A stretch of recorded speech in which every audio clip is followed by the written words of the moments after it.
Selamat pagi, apa kabar pemirsa TVR Parlemen dimanapun Anda berada. Berjumpa kembali dalam program TVR 09 bersama saya Alfa Rizky dan rekan saya. Bersama saya Anggun Oktar ini pemirsa, dan dalam 30 menit ke depan kami akan sajikan kepada Anda sejumlah berita nasional khususnya dari sudut pandang DPR RI sebagai referensi Anda dalam memahami dinamika politik, hukum, ekonomi, sosial, dan juga budaya yang ada di Indonesia. Dan pemirsa TVR Parlemen, inilah TVR 09 selengkapnya.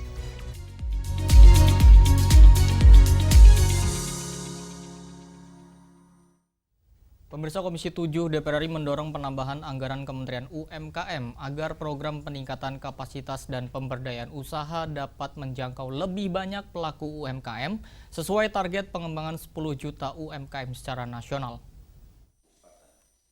Komisi 7 DPR RI menekankan pemerintah untuk menambah dukungan anggaran bagi Kementerian UMKM sehingga program peningkatan kapasitas dan pemberdayaan usaha dapat menjangkau lebih banyak pelaku UMKM di seluruh wilayah Indonesia. Dalam rapat kerja Komisi 7 DPR RI dengan Menteri UMKM terkait pembahasan rencana kerja dan anggaran tahun 2027, disampaikan bahwa pagu anggaran Kementerian UMKM saat ini hanya sebesar 459 miliar rupiah, dengan target peningkatan kapasitas melalui program progres reproduktif mencapai 10 juta pelaku UMKM. Anggota Komisi 7 DPR RI Yoyo Ryo Sudibyo menilai target tersebut perlu diimbangi dengan dukungan anggaran yang memadai. Dengan target pelaku dan berbagai skema yang ingin dilakukan, mulai dari standarisasi usaha, peningkatan keterampilan kerja, permodalan, sertifikasi usaha, hingga pembiayaan. Tapi dengan anggaran 459 miliar, bisa apa? Itu masih diambil untuk gaji, operasional, bayar listrik, bayar kantor, bayar kesana kemari. Lihat mau jadi apa? Makanya pada saat Pak Maman meminta tambahan 1,5 triliun, itu saja masih diminta oleh Sumatera untuk penanganan bencana. Ini juga bagus banget, sekitar 622 miliar. Pak Maman hanya meminta 900 miliar. Bagi saya ini kurang. Selain penguatan anggaran, diharapkan pemerintah memperkuat program yang berorientasi pada peningkatan penjualan produk UMKM dan membuka akses pasar yang lebih luas. Pemerintah dapat menghadirkan dukungan yang lebih konkret, seperti promosi, kemitraan usaha, hingga fasilitas ekspor. Ferdian dan Teguh, TVR Parlemen melaporkan. Komisi 10 DPR RI mendorong penguatan anggaran pendidikan tahun 2027 untuk mendukung transformasi pendidikan dan juga peningkatan kualitas pembelajaran di seluruh daerah. Wakil Ketua Komisi 10 DPR RI Kurniasih Mufdiati menegaskan dukungan anggaran menjadi kunci peningkatan mutu pendidikan nasional. Komisi 10 DPR RI mendorong penguatan anggaran pendidikan tahun 2027 guna mendukung transformasi pendidikan dan peningkatan kualitas pembelajaran di seluruh daerah. Wakil Ketua Komisi 10 DPR RI Kurniasih Mufidayati menegaskan dukungan Komisi 10 terhadap transformasi pendidikan nasional. Menurutnya, transformasi pendidikan membutuhkan dukungan anggaran yang memadai agar berbagai program peningkatan mutu pendidikan dapat berjalan optimal, mulai dari pendidikan dasar hingga pendidikan tinggi. Salah satu fokus transformasi pendidikan adalah percepatan digitalisasi pembelajaran. Tentu saja transformasi pendidikan ini kita dukung 100%. Sepenuhnya kita dukung dari Komisi 10 DPR RI. Yang pertama melalui dukungan anggaran. Saat ini kita sedang membahas anggaran untuk ke 2027 dan sebenarnya sejak awal periode juga kita sudah mendukung adanya anggaran yang cukup memadai untuk berlangsungnya transformasi pendidikan baik di pendidikan dasar menengah maupun pendidikan tinggi. Karena tidak bisa terpisahkan antara wajib belajar 13 tahun dengan pendidikan tinggi. Di antaranya adalah kita mendukung adanya proses digitalisasi pembelajaran. Ini sangat penting dan juga proses percepatan kualitas pendidikan, ketersediaan sarana dan semua yang dibutuhkan untuk kemajuan pendidikan di daerah 3T. Ini sangat penting. Komisi 10 DPR RI mendorong pemerintah menyiapkan dukungan anggaran yang lebih kuat pada tahun 2027 guna memastikan transformasi pendidikan berjalan sesuai target.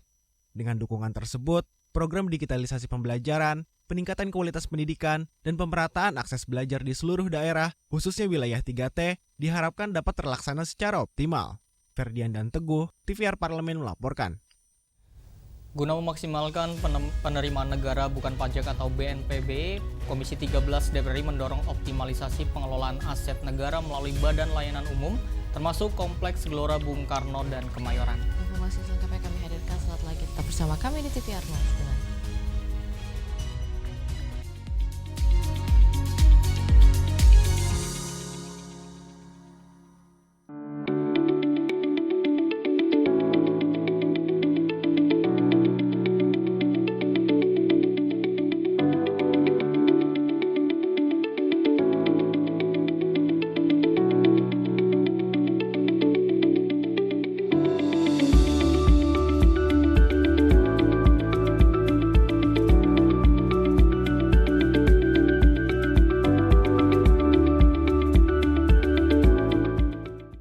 saham anjlok, juga rupiah masih terus melemah, bahkan harga kebutuhan pokok juga meningkat nih Pak. Yes. Kemarin juga kita didapatkan kabar lagi BBM naik. Asik. Nah, ini rasanya masyarakat Indonesia nggak habis nih Pak, digontok terus. Masyarakat merasa bertubi-tubi dan bebannya diserahkan kepada rakyat. Ya Nah, kan? masalahnya pertanyaannya kenapa seolah-olah masyarakat duluan yang harus mengalah dan beradaptasi gitu loh Pak. Pemerintah memberikan jaminan selama harga ICP rata 1 tahun, harga minyak ya, di bawah $100, maka semua BBM yang subsidi tidak akan dinaikkan. Ini jaminan dari pemerintah. Sementara yang non-subsidi memang fiskal Indonesia punya keterbatasan. Saya katakan problem paling besar adalah fiskal. Walaupun APBN kita yang dipaparkan oleh Menteri Keuangan angkanya bagus semua. Tetapi kan faktanya kita lihat kalau benar angkanya bagus semua, maka tentu rupiah tidak jatuh, saham tidak jatuh. Ya kan? Betul. Ini kan alat ukur yang paling jujur. Hanya di TVR Parlemen.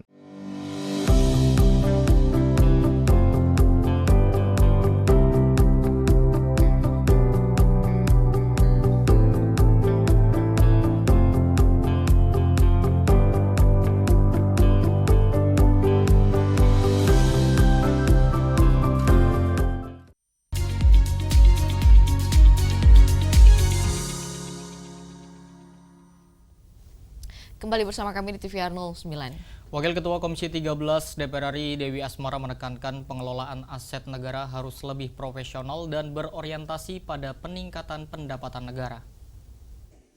Guna memaksimalkan potensi penerimaan negara bukan pajak atau PNBP, Komisi 13 DPR RI mendorong Kementerian Sekretariat Negara untuk mengoptimalkan badan layanan umum di bawah naungannya, seperti Pusat Pengelolaan Komplek Gelora Bung Karno dan Kemayoran. Wakil Ketua Komisi 13 DPR RI Dewi Asmara menyampaikan, kenaikan target PNBP yang masih terbatas perlu menjadi perhatian, mengingat kedua aset negara tersebut berada di lokasi strategis. Pengelola harus berani melakukan penyesuaian tarif dari layanan komersial, agar potensi penerimaan negara dapat dioptimalkan. Pengelolaan aset negara harus profesional dan berorientasi pada peningkatan pendapatan. Kenaikan PNBP-nya itu kan hanya naik sekitar 7,9% rencananya. Nah, memang kami juga kita ketahui bersama bahwa PNBP ini kan ditentukan oleh Menteri Keuangan, tapi tentu dengan dasar dan usulan dari Kementerian Seknek sebagai penanggung jawab kedua BLU itu. Sehingga kami berharap ke depan tentunya GBK dan Kemayoran ini kan letaknya di jantung ibu kota. Jadi tentunya harus dipikirkan juga bagaimana caranya agar supaya harus berani menyesuaikan tarif sewa dan komersial dengan harga yang berlaku pada saat ini. Jadi jangan sampai aset negara tuh kesannya diobral murah ke swasta, padahal negara kehilangan potensi penerimaan yang lebih besar. Ditekankan pentingnya transparansi dalam pengelolaan badan layanan umum agar proses pengelolaan aset negara dapat diawasi secara akuntabel dan memberikan manfaat optimal bagi negara. Afif dan Vintoko, TVR Parlemen melaporkan. Kapasitas kepemimpinan menjadi faktor penting di dalam pelayanan publik. Komisi 2 DPR RI mendorong pendidikan dan pelatihan kepemimpinan menjadi syarat utama bagi aparatur sipil negara sebelum menduduki jabatan struktural. Komisi 2 DPR RI mendorong penguatan sistem merit dalam manajemen aparatur sipil negara. Salah satunya dengan menjadikan pendidikan dan pelatihan kepemimpinan sebagai prasyarat sebelum pejabat menduduki jabatan struktural. Ketua Komisi 2 DPR RI Rifki Nizami Karsayuda menyoroti masih ditemukannya praktik pengangkatan pejabat di kementerian, lembaga, maupun pemerintah daerah yang tidak didahului proses pendidikan dan pelatihan kepemimpinan. Menurutnya, kondisi tersebut berpotensi melemahkan kompetensi pejabat serta mengurangi kualitas penerapan sistem merit dalam birokrasi. Eselon 2, Eselon 1, termasuk sebetulnya Eselon 3 juga yang diangkat tanpa dilalui atau didahului dengan yang bersangkutan mengikuti semacam diklat kepemimpinan untuk jabatan itu. Nah, kita ingat dulu dengan segala kelebihan kekurangannya di zaman Orde Baru, lembaga administrasi negara ini menjadi lembaga yang sangat bergengsi. Semua calon pejabat harus dididik di LAN dulu, baru kemudian dia bisa diusulkan untuk menduduki jabatan tertentu. Sekarang banyak yang menduduki jabatan dan mengindahkan proses ini. Karena itu, Komisi 2 DPR RI mendorong pemerintah melalui Kementerian Pan-RB menyusun regulasi yang mewajibkan diklat kepemimpinan bagi calon pejabat sesuai jenjang jabatannya. Usulan tersebut juga didorong masuk dalam revisi Undang-Undang ASN agar memiliki kekuatan hukum yang lebih kuat. Menurut Rifki, langkah ini penting untuk memastikan setiap pejabat memiliki kapasitas kepemimpinan dan kompetensi yang sesuai, sehingga birokrasi dapat berjalan lebih profesional dan berorientasi pada kinerja. Elvi dan Rian, TVR Parlemen melaporkan.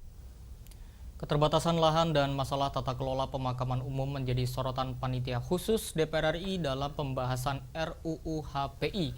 DPR RI menilai perlu adanya kepastian pengelolaan pemakaman di tengah meningkatnya overkapasitas di berbagai daerah. Di berbagai kota besar, tempat pemakaman umum dilaporkan mengalami overkapasitas. Bahkan sejumlah makam digunakan secara bertumpuk akibat keterbatasan lahan. Sementara di banyak daerah, penyediaan dan pengelolaan pemakaman masih dikembalikan pada masyarakat setempat tanpa kepastian tata kelola dari negara. Keterbatasan lahan pemakaman umum dan ketidakpastian pengelolaannya menjadi salah satu sorotan panitia khusus DPR RI dalam pembahasan rancangan Undang-Undang Hukum Perdata Internasional atau RUU HPI. Wakil Ketua Pansus HPI DPR RI Hinca Panjaitan menilai persoalan pemakaman tidak hanya berdimensi sosial dan kemanusiaan, tetapi juga berkaitan dengan aspek hukum perdata internasional. Ternyata negara tak hadir untuk pemakaman umum warga negaranya, tidak ada. Karena itu banyak sekali di daerah, di desa-desa, di kampung-kampung kita, nggak hadir negara, diserahkan ke warga setempat. Ada yang kasih wakaf, nah kita yang ngurus sendiri. Kenapa perdata internasional juga kita sebutkan ini pemakaman? Ada pemakaman orang asing di Indonesia. Banyak itu di kampung saya itu dulu. Sampai sekarang pemakaman Belanda tersendiri. Yang berapa 3,5 abad mereka. Ada pemakamannya. Cantik, bagus pertanyaannya. Siapa yang ngelola dan yang punya itu? Bolehkah pemakaman umum diagunkan ke bank karena dia melekat di HGU-nya? Kehadiran RUU Hukum Perdata Internasional dapat menjawab berbagai persoalan yang selama ini belum memiliki landasan hukum yang jelas, sekaligus memperkuat tanggung jawab negara dalam menata pengelolaan pemakaman secara manusiawi dan layak bagi seluruh warga negara. Bella dan Kristio, TVR Parlemen melaporkan. Pemirsa, DPR RI menyoroti perbedaan harga obat antara apotek milik negara dan apotek swasta yang dinilai cukup signifikan, khususnya di sejumlah daerah yang menimbulkan keluhan dari masyarakat. Kini DPR RI menilai akses terhadap obat dengan harga yang terjangkau merupakan bagian penting dari pelayanan kesehatan sehingga perlu adanya evaluasi agar kehadiran apotek milik negara benar-benar memberikan manfaat bagi rakyat. Dan pemirsa, informasi selengkapnya jangan kemana-mana, tapi bersama kami di TVR 09.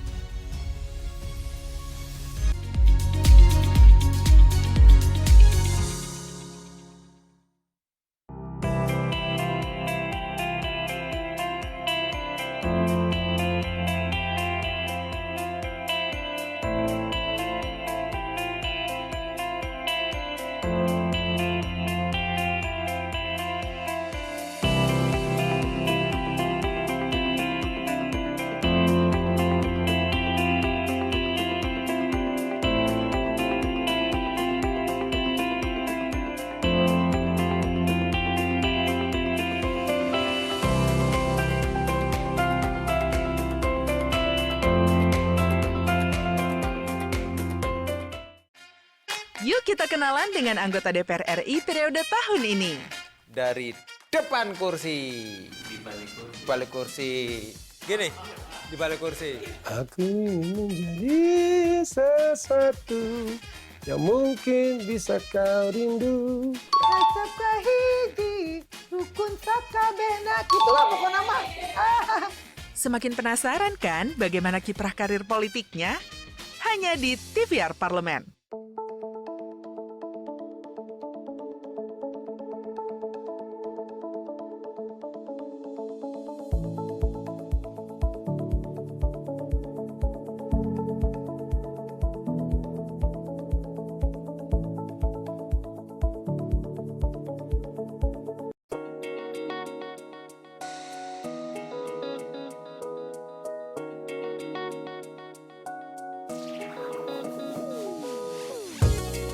Kehadiran mereka tidak hanya mewakili suara perempuan, tetapi juga membawa perspektif yang beragam serta pengalaman hidup yang unik ke dalam proses pembuatan kebijakan. Saksikan Perempuan Parlemen hanya di TVR Parlemen.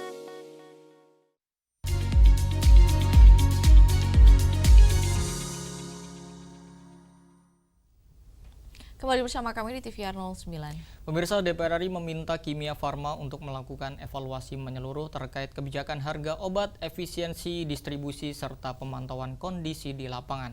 Langkah ini diharapkan dapat menjadikan apotek milik negara lebih kompetitif, memberikan harga yang terjangkau, serta memastikan masyarakat tidak terbebani dalam memenuhi kebutuhan obat. Dan mari kita simak liputan mendalam yang telah dikemas oleh tim redaksi TVR Parlemen dalam segmen Lensa Parlemen berikut ini.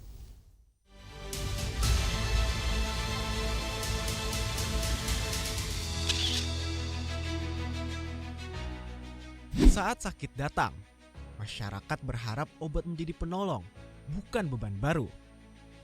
Namun di sejumlah daerah, muncul keluhan karena harga obat di apotek milik negara dinilai lebih mahal dibandingkan apotek swasta. Kondisi ini menjadi sorotan DPR RI setelah ditemukan perbedaan harga yang dinilai cukup jauh. Di Bali misalnya, harga obat di apotek Kimia Farma disebut bisa mencapai sekitar 30% lebih tinggi dibanding apotek swasta. Akibatnya, masyarakat lebih memilih mengantre lebih lama demi mendapatkan harga yang lebih terjangkau. DPR menilai kondisi ini tidak boleh dibiarkan.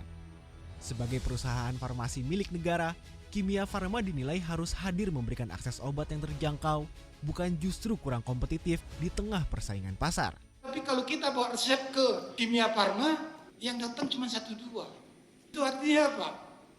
Masyarakat sudah memahami, sudah tahu betul kalau kita beli obat di Kimia Farma harganya 30% lebih mahal daripada di swasta. Apa kita mau kalah dengan persaingan swasta?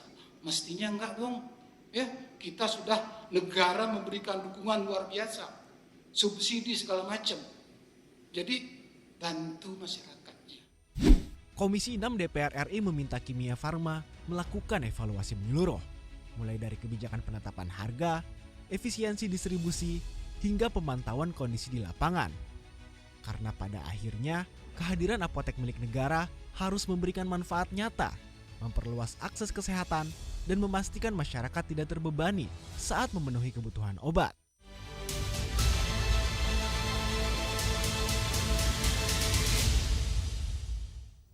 Ya pemirsa, tentu kita semua sepakat ya, Indonesia ini dikenal sebagai negara dengan keberagaman agama yang menjadi salah satu kekuatan dalam menjaga persatuan dan kesatuan bangsa. Ya benar ya, ini Alfat dan pemirsa, ini juga toleransi antar umat beragama telah menjadi bagian dari kehidupan masyarakat melalui sikap saling menghormati dan juga menghargai perbedaan. Dan dalam kehidupan sehari-hari, nilai toleransi dapat ditunjukkan nih melalui berbagai bentuk kebersamaan, seperti menjaga kerukunan, membantu sesama, dan menjunjung tinggi kebebasan beribadah. Tentunya informasinya akan kami hadirkan sesaat lagi. Tetaplah di TVR 09.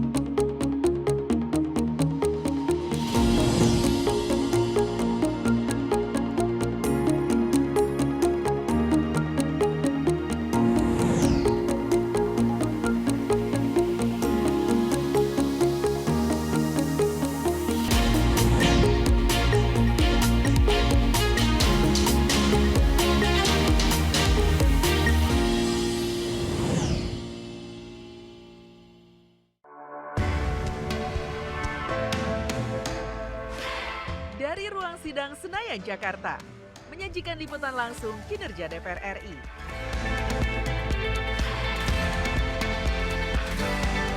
Dialog mendalam,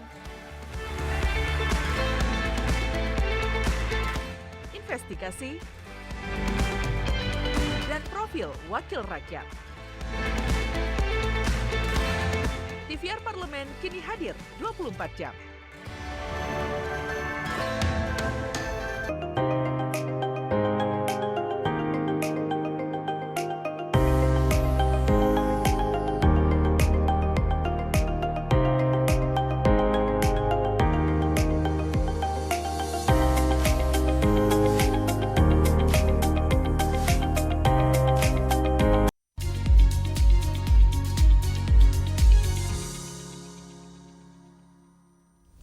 Kembali pemirsa di TVR 09. Tak hanya menjadi landasan kerukunan, toleransi beragama juga berperan dalam memperkuat keharmonisan sosial di tengah keberagaman bangsa.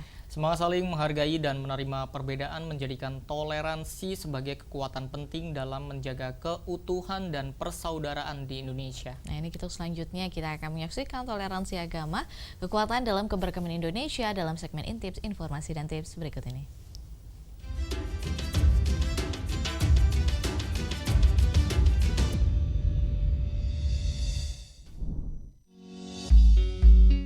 Indonesia adalah bangsa yang dikenal dengan keberagaman suku, budaya, bahasa, dan agama yang hidup berdampingan dalam satu kesatuan. Perbedaan bukanlah sebuah penghalang, melainkan kekuatan yang memperkaya identitas bangsa. Dalam kehidupan bermasyarakat, toleransi agama menjadi fondasi utama untuk menjaga kedamaian dan keharmonisan di tengah pluralitas. Toleransi agama mencerminkan kedewasaan bangsa dalam menghargai keyakinan satu sama lain, serta menjaga ruang hidup yang adil bagi setiap warga negara. Dengan semangat saling menghormati, perbedaan dapat dijadikan jembatan untuk memperkuat persatuan, sekaligus meneguhkan Indonesia sebagai rumah bersama bagi semua. Toleransi agama adalah kekuatan dalam keberagaman Indonesia, bukan sekedar sebuah slogan, melainkan nilai dasar yang telah mengakar kuat dalam kehidupan bangsa sejak awal kemerdekaan. Di atas bentang Nusantara yang luas, hidup berdampingan berbagai pemeluk agama dengan keyakinan dan tradisi yang berbeda, namun disatukan oleh semangat kebersamaan dan persatuan. Keberagaman agama di Indonesia adalah anugerah sekaligus kekuatan yang memperkaya identitas nasional.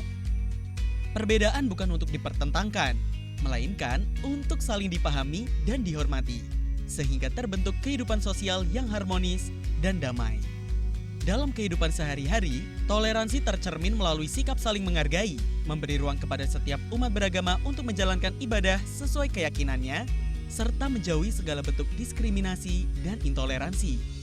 Tantangan dalam merawat toleransi memang terus ada, terutama di tengah arus informasi yang begitu cepat dan beragam.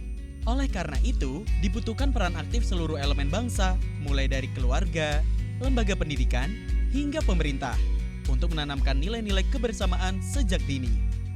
Melalui penguatan toleransi beragama, Indonesia tidak hanya menjaga keutuhan bangsa, tetapi juga mempertegas jati diri sebagai negara yang menjunjung tinggi kemanusiaan, keadilan, dan perdamaian di tengah keberagaman. Toleransi agama bukan hanya tanggung jawab pemerintah atau tokoh masyarakat, namun menjadi kewajiban setiap warga negara dalam kehidupan sehari-hari. Melalui sikap saling menghormati, menjaga ucapan dan perilaku, serta menolak segala bentuk ujaran kebencian, kita turut membangun ruang kebersamaan yang aman, damai, dan penuh kehangatan di tengah perbedaan.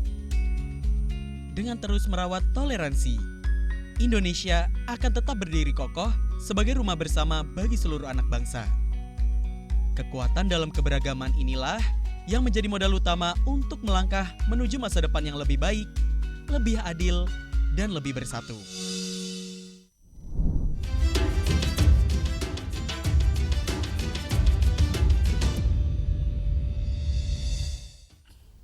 Nah pemirsa, di penghujung acara kami hadirkan agenda DPR RI pada hari Rabu 17 Juni 2026.